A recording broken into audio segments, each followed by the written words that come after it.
ako bijaše na početku, tako i sada i vazda i u vijeke vjekova. Amen. O Isuse, oprosti nam naše grijehe, očuvaj nas od patnjenoga ognja, dovedi u raj sve duše, osobito one kojima je najveća potreba Tvojega milosrđa.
kako i mi otpuštamo dužnicima našim, i ne uvedi nas u napast, nego izbavi nas od zla. Amen.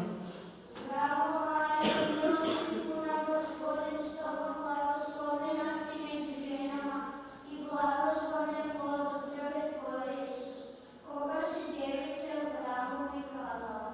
Sveta Marijo, Majko Božja, moli za nas griješnike, sada i na času smrti naše. Amen. Zdravo Mario, milosti puna, Gospodin s tobom, blagoslovljena ti među ženama i blagoslovljen plod utrobe tvoje, Isus, koga si djevice u hramu prikazala. Sveta Marijo, Majko Božja, moli za nas griješnike, sada i na času smrti naše. Amen. Zdravo Mario, milosti puna, Gospodin s tobom, blagoslovljena ti među ženama i blagoslovljen plod utrobe tvoje, Isus, koga si djevice u hramu prikazala. Sveta Marijo, Majko Božja, moli za nas griješnike, sada i na času smrti naše. Amen. Zdravo Mario, milosti puna, Gospodin s tobom, blagoslovljena ti među ženama i blagoslovljen plod utrobe tvoje, Isus, koga si djevice u hramu prikazala. Sveta Marijo, Majko Božja, moli za nas griješnike, sada i na času smrti naše. Amen. Zdravo Mario, milosti puna, Gospodin s tobom, blagoslovljena ti među ženama i blagoslovljen plod utrobe tvoje, Isus, koga si djevice u hramu prikazala. Sveta Marijo, Majko Božja, moli za nas griješnike, sada i na času smrti naše. Amen.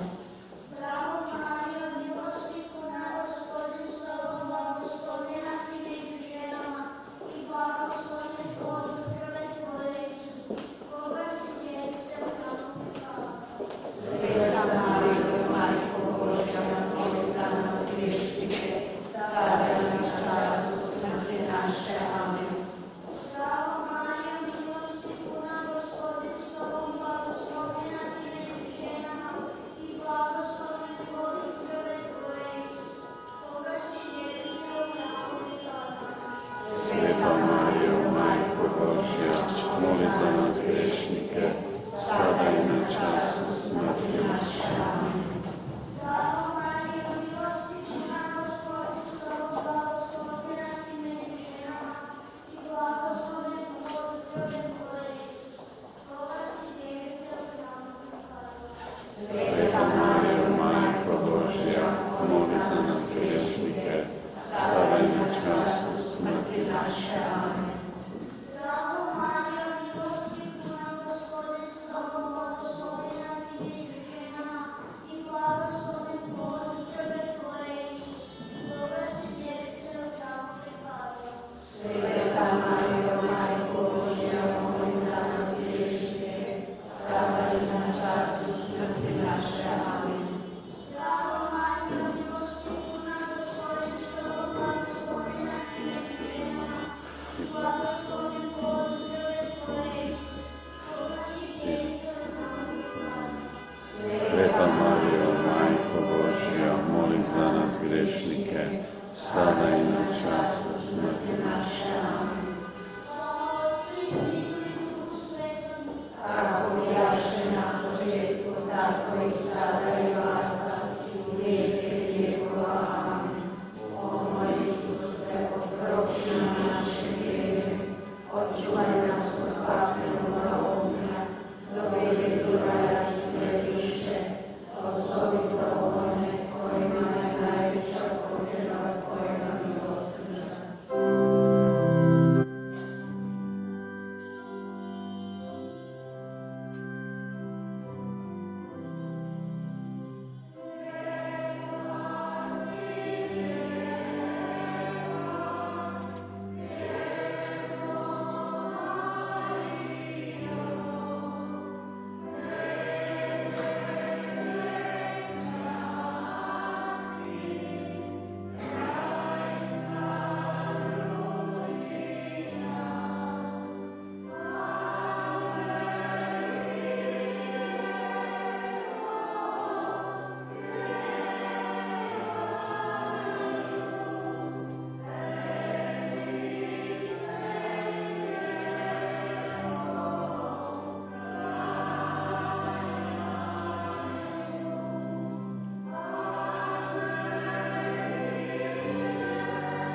Sve gledatelje lijepo pozdravljam iz Ludbrega u Republici Hrvatski. Pozdravljam prečasnika Josipa Đurkana. Hvala Isus i Marija uvijek. I zahvalio bih se vama da ćete predstaviti ovo lijepo svetišće i našim slovenačkim gledalcima emisije Pot po ti putevi po Hrvatskoj. Dobrodošli.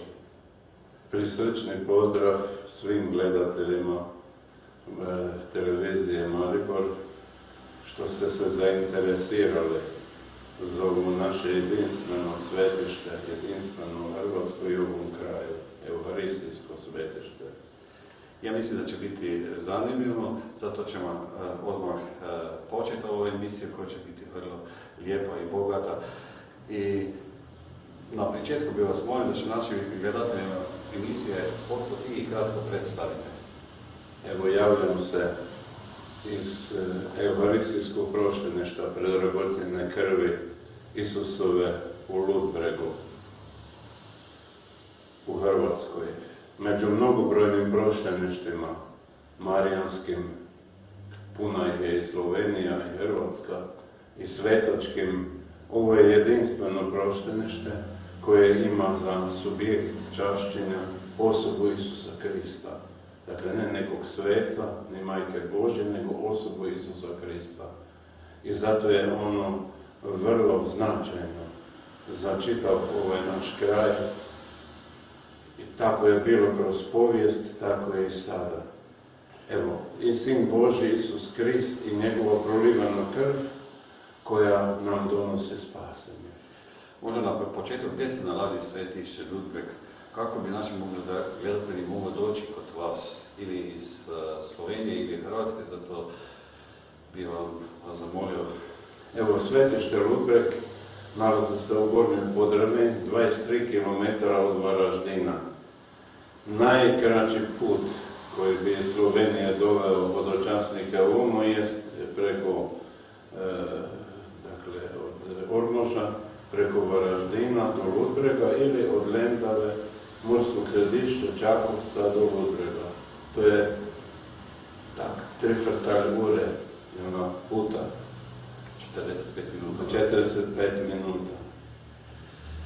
Možete nam predstaviti svetište Ludbreg, po čemu je poznato i zbog čega dolaze k vama hodočasnik iz mnogih krajeva zemlje?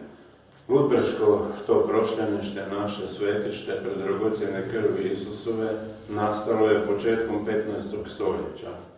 Župa je starija. Ona vuče korijene iz početka 14.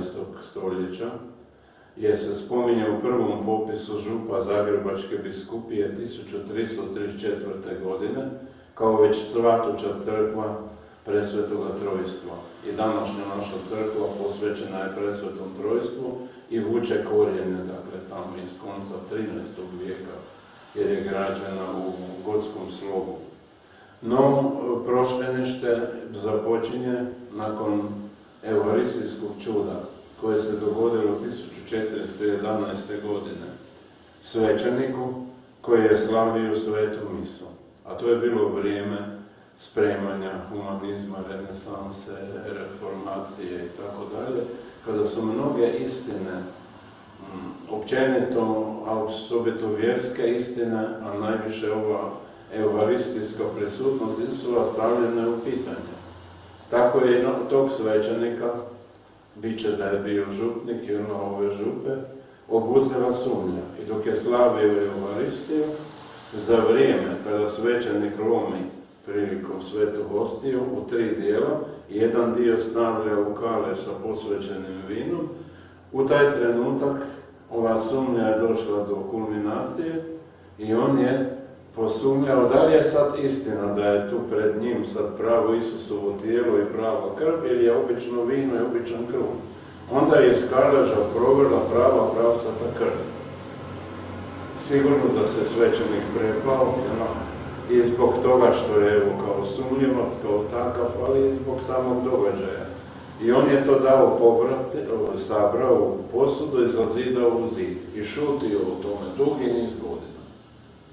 Kaže predaje da na času smrti jer nije mogao mirno umrijeti, da je odao svome kolegi i rekao je, čuj, meni se to i to dogodilo, idete tamo, tražite, naći ćete tu, išli su tražiti, našli su tu uključenu krv. I kad su čuli vjernici, počeli su odasvud dolaziti i zagovarati se svetoj krvi i bili uslišavani u svojim molbama. A onda je, evo, našao se tu neki Toma Seč iz Letenja. Moramo znati da je ovaj dio Južne Ugorske, pa i čitavo Prekumorje nekad bilo u sastavu Zagrebačke biskupije. Pa su ljudi dolazili ovom i ono, pa je čak mnogo tih hodočasnika dolazilo iz Štajerske, kroz povijest i iz ovih naših krajeva, dakle sva ova okolina. Onda je taj Seč imao veze u Vatikanu i on je tu relikviju dao odnijeti u Rim, papi Juliju II. A papa je ovamo slao legate iz Aquileje, ima i tamo imena navedeno u knjizi, neki Skot, koji su ovdje ispitivali te živuće ljude koji su utvrdili da su uslišani u svojim molbama i budući da je toga mnogo bilo, to je onaj sačinjen jedan popis tih čudesa i to je podastreno papi i papa je odlučio priznati čudo, dakle javno, no nije dospio on, nego je to učinio njegov nasljednik, Leon X, a to je bilo 1513. godine, dakle već gotovo 100 godina. Ne zna se koliko godina je ta tajna čuvana bila, i kad je otkrivena. I onda je papa izdao bulu. Bula je javno papinsko pismo kojom on odobrava štovanje te relikvije, vraća je u Ludbreg, a crkvu obdaruje oprostima. A to štovanje bi trebalo polučiti produbljenje vjere kod svih generacija vjernika koji će doći tijekom povijesti u Isusovu euharistijsku prisutnost. Dakle, ne može nam to čudo dati vjeru. Vjera je Božji dar, ali nam može pomoći da ta vjera naša raste. U tom smislu je i pisana ta bula. Ja ću vam kasnije dati presliku te bule, točno imamo. Pa će naši gledatelji to da vidite. I tako je, vidite, onda kod nas u Hrvatskoj veli, dakle, to je vezano uz oproste. Koje? Ne oproste grijeha, to dobivamo u sakramentu ispovjedi, nego oproste vremeniti čistilišnih kazni, koje crkva može već sada dati vjernicima. I zato se od oprosta nastao pojam proštenište, što mi velimo, dakle, ili Božja put, vi velite Božja put, dakle, proštenište, od oproštenja. Jer vjernici nisu dolazili nekod kao turisti, za, samo gledati neke stvari, nego su iz vjere dolazili, dakle, s povjerenjem u Gospodina koji je taj znak dao da je zaista nazočan u Euharistiji. I to je veliki dar, evo, čitavom ovom našem kraju. Treba napomenuti da ste napisali 2 knjige,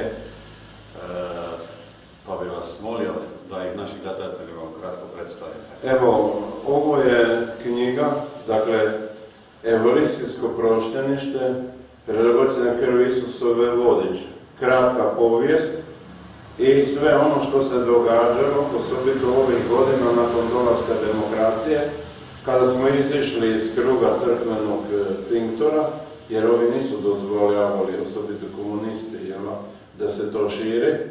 A onda kad je došla demokracija, mi smo morali zbog mnoštva vjernika stvoriti si jedan kongresni prostor gdje ćemo sve te ljude sabrati zajedno. Tu dođe oko 80.000 ljudi, to treba, dakle, tako smo uredili crkvu na otvorenom, sa zavjetnom kapelom i 14 postaja križnog puta, a svaka ima po 2 ispovjedaonice, koje su uslikane mozaik slikama. A onda je bilo potrebno, zbog promidžbe, napisati, to je već drugo izdanje vodiča, kojeg evo, može svatko dobiti u ruke i tu je sve sadržano što se događa ovdje u Ludbregu. Isto tako smo izdali molitvenik, to je već 4. izdanje, Slavu dajemo svetoj krvi. Također molitve i sve pripadajuće potrebne molitve za čašćenje svete krvi. Ove godine slavite 600 godinu obljetnicu od toga događaja. Imate neke posebne pripreme, molitve, događaje? Evo, 600 godina povijesti ovog prošteništva zbilja je veliki broj i tom su prigodom organizirana 2 simpozija u Ludbreškom čudu. U jesen je bio teološki simpozij u Varaždinu, u biskupiji, gdje su teolozi raspravljali o samom naravi čuda i štovanje svete krvi Isusove pod vodstvom pomoćnog biskupa zagrebačkog doktora Ivana Šaška, koji je zapravo bio suorganizator zajedno s magistrom Damirom Bobovcem, povjesničarom koji radi u Varaždinu. U ožujku ove godine bio je povijesni simpozij ovdje u Ludbregu, gdje su povjesničari znanstveno govorili o štovanju predragocjene krvi u Ludbregu. Osim toga, intenzivirana su hodočašća svakog vikenda. Gotovo svake subote po nekoliko grupa dolaze ovamo i vrše svoje pobožnosti. Evo, nadali smo se da će nas i Sveti Otac pohoditi, počastiti, međutim ima viša sila koja je rekla da je ipak on starac i da se ograničava samo na jedno mjesto, tako da bude samo u Zagrebu, a Ludbreg će valjda spomenuti kao a mi ćemo za glavnu proslavu te obljetnice i dobiti papinskog nuncija iz Rima koji će voditi tu glavnu svečanost u sve naše biskupe. U proljeće je organiziran molitveni hod svećenika Zagrebačke metropolije. U Zagrebačku metropoliju sada spadaju na biskupija Zagrebačka, biskupija Varaždinska, Sisačka, Križevačka i Bjelovarsko-Križevačka. Tu se sabralo preko 350 svećenika zajedno sa svojim napastirima. Prošle jesene za glavnu svečanost bila su nazočna 9 biskupa, također svi iz metropolije. To je bilo službeno hodočašće metropolije Zagrebačke u ovo proštenište. I tako s tim pojedinim događanjima pomalo proslavljujemo ovu jubilarnu godinu. Lijepo. Moram spomenuti, oprostite, da i Slovenci sudjeluju već par godina u onu subotu, dakle kad slavimo 10 dana do te prve nedelje mjeseca septembra ili mi veliko rujan, dolaze grupe hodočasnika iz Lendove, iz Petrovaca i iz još nekih župa i Morske Sobote i njihovi svećenici imaju slovensku misu u 9 sati tamo na kongresnom prostoru i to lijepo bude. Tako da smo na neki način prešli u okvire nacionalnog i internacionalizirali proštenište, jer i od nekada su ljudi dolazili iz Slovenije ovamo. Jesmo svi braća po Hristu? Jasno, pa katolici smo, a katolik nema granica, to bi trebalo svjesni biti svima, nije lijepo što se zatvaraju svoje uske granice ljudi, Da li vam je poznato da je bilo i prikazivanje Isusove krvi i jednom videvcu u Nigeriji vam je poznato? Poznato mi je, čitao sam, ali nisam dublje ulazio u to djela, nisam ni stigao, ali poznato mi je. Je li vam poznata krunica dragocjene krvi, kako se moli, koliko ima jagodica? Mislim da bi bilo to dobro da što kaže. Dobro, poznato mi je. U njoj razmatramo 7 prolijevanja krvi Kristove. To je bit te krunice. Kao temeljna molitva je Oče naš. Kod svakog otajstva moli se 5 puta Oče naš, u 7. otajstvu 3 puta. Dakle, sve skupa 33 puta. Time je označena punina dobi Kristova života na zemlji.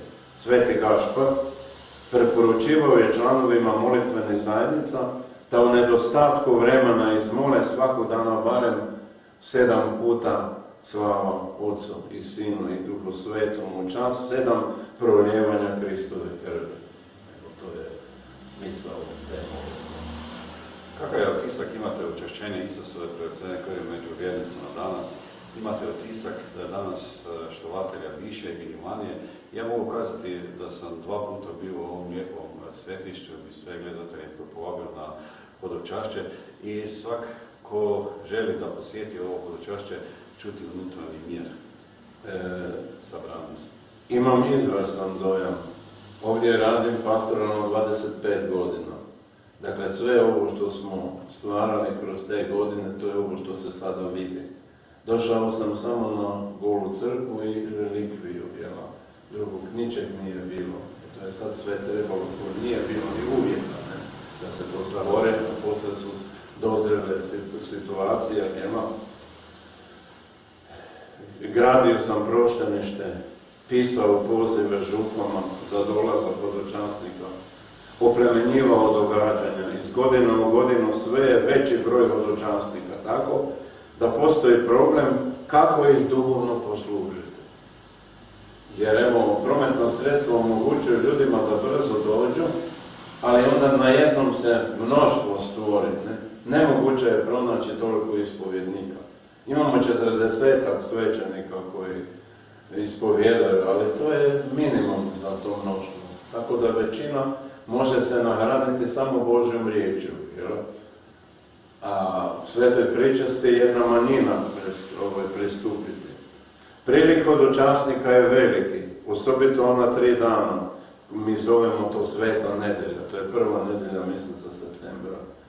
Onda slavimo četvrtak, petak, subota, nedelja maksimalno, a kroz vikende do onda uvijek se isto slavi, Tu bude preko 80.000 hodočasnika prisutno. Možete vidjeti na fotografijama, to mnoštvo. Da li sam poznata osjećanja po zagovoru Isusove dragocjene krvi? Osim onih zapisanih u knjizi čudesa iz starijih razdoblja, i u novije vrijeme ima čudesnih uslišanja. No veliko ozdravljenja od karcinoma, leukemije. Mladić Drago Bejok bolovao od leukemije, tu je blizu Pletičkog kuma, i nikako nije mogao naći lijeka. Njegova baka zagovorila svetoj krvi i u 6 mjeseci bolest se toliko povukla da su liječnici bili začuđeni. On je dao svjedočanstvo pismeno, da vjeruje da je to čudo. A tako i drugi čuda, nije to sad i neka liječnička komisija ustanovila, ali vjernici vjeruju da su dobili milost ozdravljenja. A da ne govorimo duhovna ozdravljenja koja se događaju. Ima ljudi koji se 50 godina nisu ispovjedili i susreli s Kristom, pa to se događa tu. Jer ipak on milostno djeluje. Na nekim mjestima je Bog na neki način, mogli bi reći, prisutniji, i tako da je bliže čovjeku. Osobito ova muka, jer to je muka i ljudska, muka Isusova. Zato je Sin Božji trpio da nam bude sličan u svemu. Kako teče vjernički život u Ludbregu? Čujte, kako već živimo u potrošačkom društvu, raskršćanjenom društvu, tako se i tu to osjeća, jer zapravo velike su traume i ostaci komunističkih capa, koje su ugušile vjeru kod mnogih. Naša župa ima preko 8.000 krštenih, jel? Sad koliko je praktičnih vjernika, 1/3 možda koji redovito dolaze na sakramente i tako dalje. Evo ovdje je Bog dao taj čudesni znak u cilju produbljenja vjere u njegovu istinsku prisutnost i Euharistiji. Mnogi župljani, nažalost, nisu uopće svjesni tog milosnog dara, jer su previše zarobljeni materijom. A kad budu te svečanosti, onda su pak previše zauzeti posluživanjem drugih različitim službama, jela, i skupljanju, jela, materijalne, nažalost, jela. Tako da to nisam zadovoljan s time. Za mnoge je sveta nedjelja dan sajmova, plesova, zabava, športskih natjecanja, ubiranja novaca od hodočasnika, a pobožnost svetoj krvi je na zadnjem mjestu. Ima jako dobri vjernika koji svesrdno pomažu da i hranom i sudjelovanjem da možemo to podvoriti hodočasnike i da ih možemo ponuditi duhovnim dobrima koje nam traže. Da. Kada imate svete mise? Svete mise imamo radni dan ujutro, 7:30 i navečer u 7, a u nedjelju 3 ujutro i imamo 2 još po filijalama, po podružnicama. Imamo 7:30, 9:30 je za djecu i roditelje i 11 je župna misa. Onda navečer bude uvijek večernica, neka večernja litanija i tako dalje. Šta vam znači sveta misa i relikve koje imate kod vas, koji naši gledatelji pozadini i vide? Imate li vi neko osobno iskustvo slišanja pozdragora predragocijene krvi Hristusove? Pa evo, to je jedan Božji znak koji je Bog baš ovdje dao, kao da je baš htio i za naše vrijeme kada se vjera gubi, nažalost kod mnogih, dati taj znak da bude prisutan, da bi se ljudi koji su nažalost možda izgubili ili je zapletena ta vjera pod pepelom, da bi na neki način se osvježila i produbila. Mnogo je velikih uslišanja, i mnogo obraćenja ovdje prisutno, tako da barem evo to je na neki način zadovoljština za sve ono što čovjek ulaže u truda i napora u sve ovo što činimo za dobrobit tih ljudi. Vjerovatno kad ste vi bili dijete i sada vjerovatno je bio ovaj odnos vjerovatno drugačiji prema vjeri, prema crkvi, Ja sam rođen tu blizu, 30 km, nažalost nisam nikad bio tu. Nikad, to nije lijepo reći, ali je tako. Tek kad sam došao za župnika, 85. Onda sam našao. Ludbreg je jedna teška njiva Gospodnja, opora po sebi, to je iz povijesti već poznato. A onda, znate, došlo je, dok su komunisti došli na vlast, ubili su župnika. Kod Varaždina ne zna se za grob, dakle, i taj mučenika imamo, koji je platio svojom krvlju. A inače, domorodac je bio, tu je dugo godina bio kateheta, onda je bio župnik, bio je dobro veliki Hrvat je bio, pa je se oduševio za državu svoju i tako dalje, onda je morao bježati i neki su ga u Sloveniji uvatili i ubili ga i mučili ga. A onda su htjeli uništiti relikviju, pa je jedan bogoslov zazidao u zid, dakle već drugi puta. 2 godine morala biti skrivena. A onda ovi su, dakle, progonili hodočasnike na sve moguće načine. Nisu dozvoljavali nikakve manifestacije vanjske, samo unutar crkve. I najhrabriji su dolazili. To je godinama trajalo, dok nisu shvatili da bi mogli nešto zaraditi. Tamo 70. godina su to malo liberalizirali, pustili, a nažalost to se toliko razvilo ovo sve vanjsko, da je sad veća opasnost da to bude glavno, a ne ovo duhovno. To je uvijek problem, taj veliki. Šta znači reći, što je to Hagioterapija, da. Hagioterapija, to vam je, dakle, liječenje duha. Čovjek se sastoji od 3 dijela, 3 razine, to je tijelo, duševnost i duh. I mi znamo da ima strahovito puno bolesti, i psihički, i fizički, ali su duhovne zanemarene.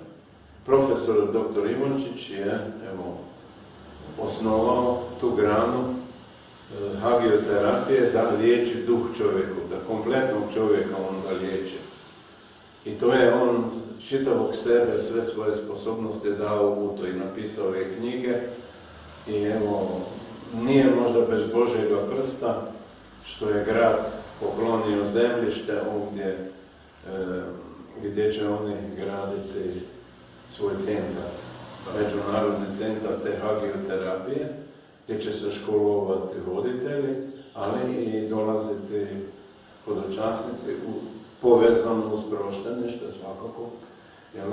I Sveti Otac će blagosloviti u Zagrebu kamen temeljac za taj centar.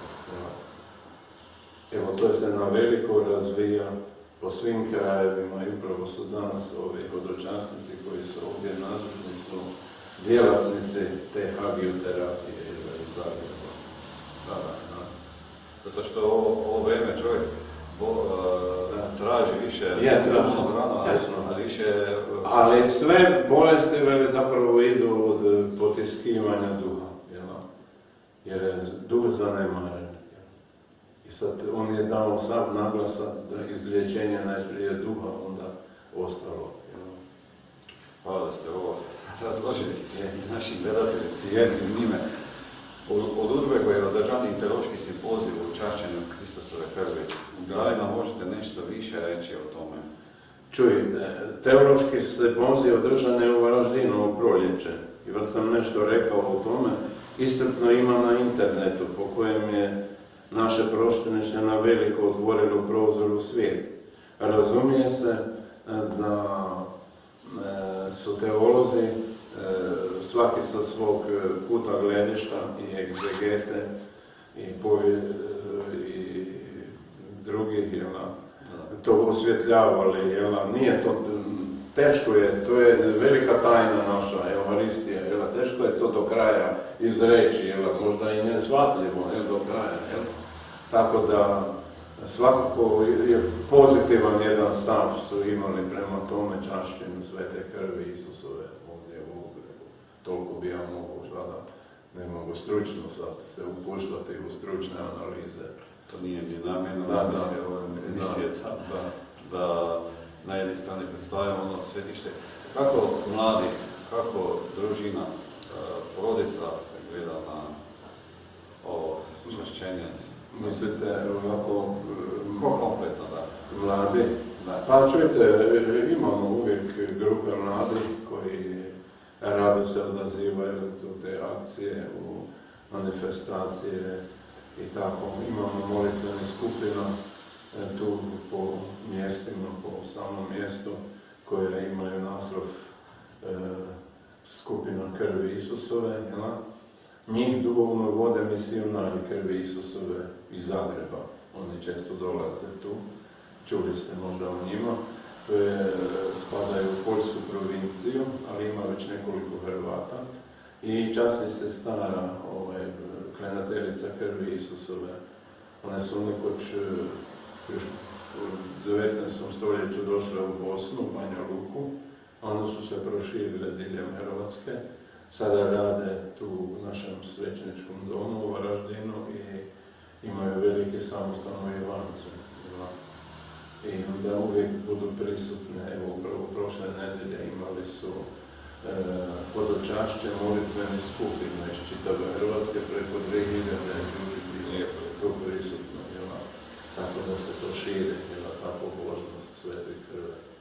Ko sve vam pomože pri pastoralnom rada kapelara?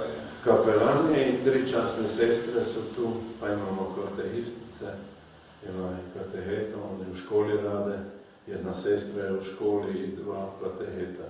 Jedno imamo, sad je počela gimnazija raditi. prvi i drugi razred. Jel?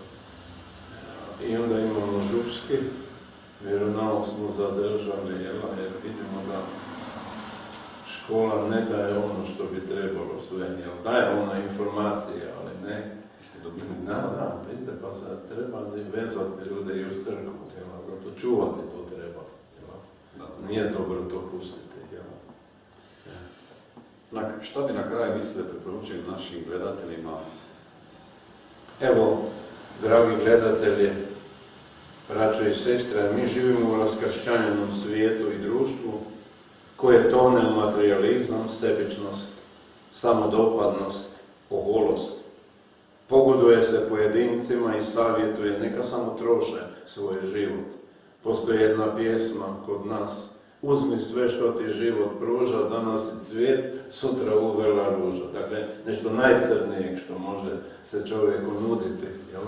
Ali ljudi, ne misleći, grabe to. Evo, to je plod petogodišnje ateizacije, istjerivanja Boga iz ljudskih duša. Zavladao je kult tijela. Nudi se ljudima zatvoreni humanizam. Da žive u krletkama, jel? Ne da budu slobodni, osobito ne duhom. Jel? I onaj nužno onda bježe u opijate. Svi vrsta. Od politike do svega druga. Gdje je istjeran Bog, to više nema ni čovjeka. Budimo sretni ako imamo dar vjere. Da bismo taj dar sačuvali, razvijali, produbljivali, potrebno su nam svjedočanstva, čudesni znakovi koje nam Bog daje kako bismo poduprli svoju vjeru. To dobro osjećaju vjernici. Zato, evo, ih pozivam da se upute na Božji put, kako spomenu najveća slavljača Svetoj krvi. Ovdje se događaju 10 dana prije prve nedjelje mjeseca rujna, ali i u druge dane hodočašća mogu se održati. Dolaze nam grupe iz Slovenije, iz svećenika, čitave dekanati, iz Novog Mjesta su bili i tako dalje, iz Ljubljane, sad baš u ponedjeljak grupa svećenika dolaze iz Mađarske već, a osobito Poljske, jer idu na Međugorje i tu njim je nekako pola puta, pa tu noće i onda odmah i pobožnost imaju Svete krve.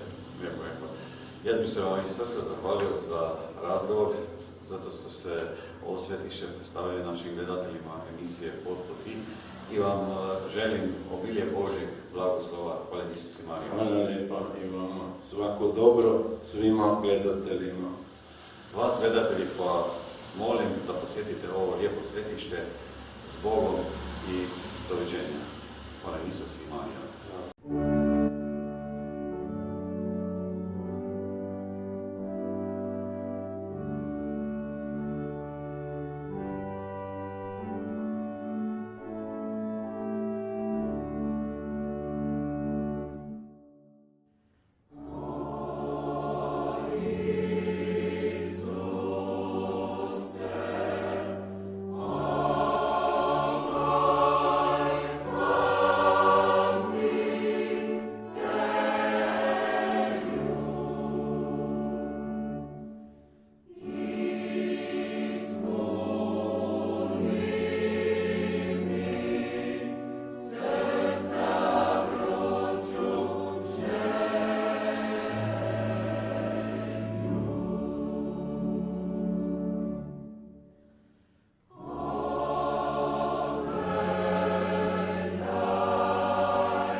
Hvala.